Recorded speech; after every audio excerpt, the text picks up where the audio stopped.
everything is connected to everything else. Leonardo da Vinci. Painting is just another way of keeping a diary. Pablo Picasso.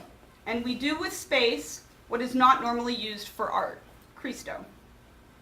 So this lesson plan that I'm doing for you guys today is kind of a collision of history and art.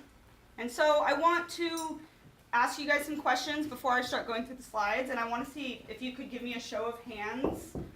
If you're familiar with the names I'm going to give you guys. You guys have heard of Tamian Station? Does anybody take the light rail? No? How about Ohlone Station? Nope. None of you? Really? Okay. Okay. How about Guadalupe Creek? A couple of you? Who's heard of Isaac Branham? Nope. How about Branham? You've heard of Isaac Branham? Okay. How about Branham Lane? How about Branham High School? Okay.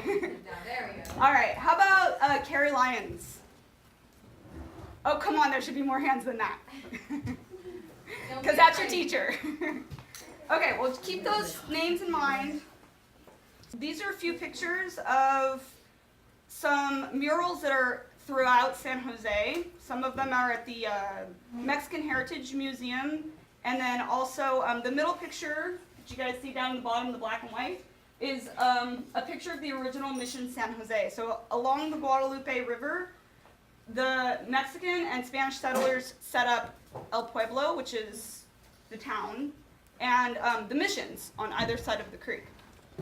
And so that was kind of before we had any American settlers. So basically San Jose and our whole area, it was Native Americans originally, and then Spanish and Mexican settlers. And we were actually owned, governed by Mexico. So I don't know if you guys knew that until 1850. Wow. Yeah. And then in 1850, we got statehood, which means we became part of the United States. And did you guys know that San Jose was actually the original capital before Sacramento? Wow. No. So pretty interesting, right? Because you guys don't probably always think about like where street names come from, where high school names come from, junior high school names come from, but they all come from somewhere. So this is the D. Greenwald. That's actually the name of the house that you guys just saw. That was this whole big area that's now Bass Pro Shopping Center. Oh. That used to all be a farm, and that was the house that was on that land right there. This land right here was owned by Isaac Branham. This is now Branham Lane, named after him. And this land over here was owned, another farm, because we were almost all farms back then, D.H. Lee. Does that sound familiar? Yes. What does it sound like? Lee High School, yeah. This here is one of the original schools back in the early 1900s, Cambrian School. Does that sound familiar? Do you guys know what school district you're in? Yeah. I want to just get you guys thinking about what was here before we were all here, right? Before we had downtown and shopping centers and houses and condos. Like there was all parcels of land that were divided up, and it was mostly farms and orchards. What's going on in this picture? What do you guys see? Oh. It's like the flowers are Yeah. Anybody else? And does this look like a photograph? Does it look like a painting? What does it look like? there's a surreal painting. A surreal painting, yeah. This is actually a painting of what our area used to look like back in the early 1800s. We were actually known as Valley of the Heart's Delight. And what do you guys, what do you see that's going on in this picture? Yes? Orchards, yeah. So this is a mural that somebody painted, and it's on the side of an art gallery called Anno Domini, and it's downtown in the Sofa District in San Jose. But when it was called Valley of the Heart's Delight, Santa Clara County actually provided 25% of the world's trade in produce, right? The world, 25%. That's a lot for our little area. Why do you guys think that our city or people allow artists to come out and paint these huge pieces of art on the side of buildings and on utility boxes and all this kind of stuff. Because if they don't do it, it looks ugly. Yeah, that's one reason. That could be one reason. To show the beauty and pride of San Luis. Yeah.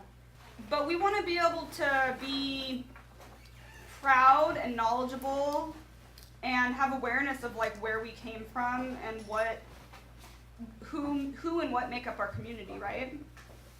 It's exciting too if any of you guys want to be artists and want to actually show some art and show what inspires you and actually put it out there for the public to see.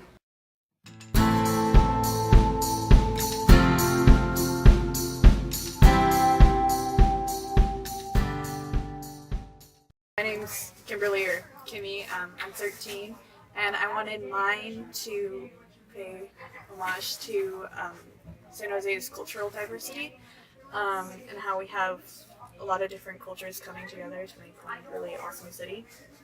So you have the Native Americans, Mexicans, Latinas, and Chinese, and other parts of Asia, and the digital culture that's just now coming about. My artwork, I kind of wanted to pay homage to San Jose's orchards, and then also pay homage to how that San Jose is now becoming a more and more digitalized city. My name is Sean and I'm 12 years old, and I wanted my picture to reflect on different cultures as well and our diversity of different skin colors and nationalities that we're state together.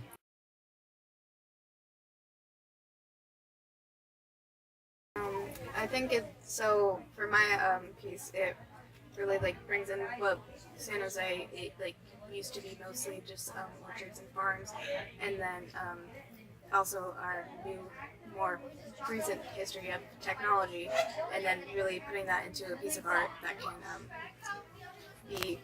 it's simple, but it can really be powerful.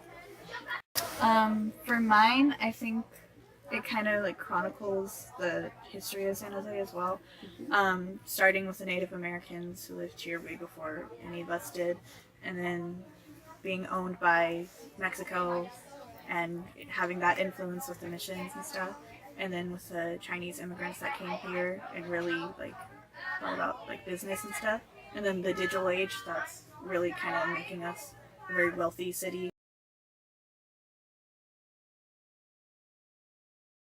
Yeah, I think so, because a lot of art, especially nowadays, they really show, especially street art or something, they show what's happening in the world right now, and it could really change someone. It's really powerful.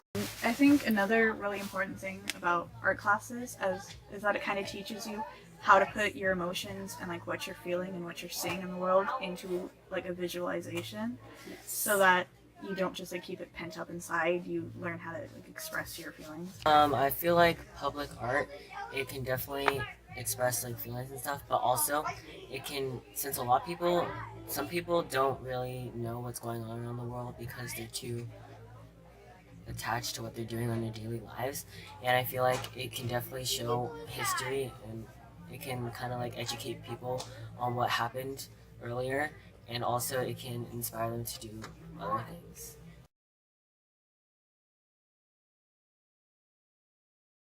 I would definitely, because if my art did go up on the mural, then I would want to see it, and I could say wow, I was the one who thought of it, and also that I was the one who contributed on painting the whole thing.